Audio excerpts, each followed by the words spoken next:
วเขาจึงอยากให้เจ้าคิดให้ทวนทีเถิดนะหากตัดสินใจเลิกเมียบ่ได้คือเว้าน้องนี้บ่เอาพอเจ้ามีภรรยาเฮาคบกันไปบ่ได้มันเสียเวลาน้องก็อยากหาผู้เป็นเสาหลักครอบครัวต้องมาเสียตัวเฮ็ดซัวกับผัวคนอื่นบ่อยากจะฟื้นไปต่อแล้วพอทุนหัวแนวอายมีเมียยันเสียทั้งครอบทั้งครัวน้องเคยเสียตัวเฮ็ดสัวกับผัวเสาบ้านคิดให้ดีๆก่อนที่จะตัดสินใจ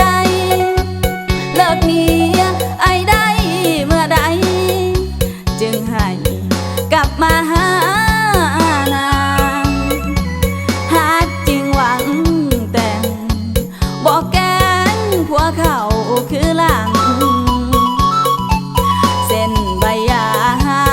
งกับเมียจึงมาหาน้อง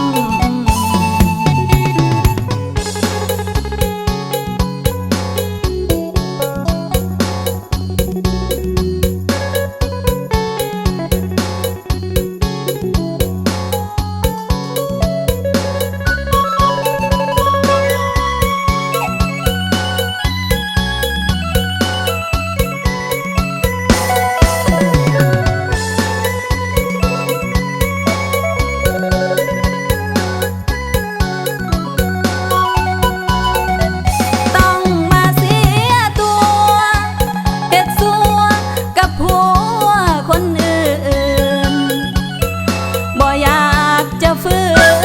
นไปต่อแล้วพอทุนหัวแนวอายมีเมียยันเสียทั้งครอบทั้งครัวน้องเคยเสียตัวเฮ็ดสัว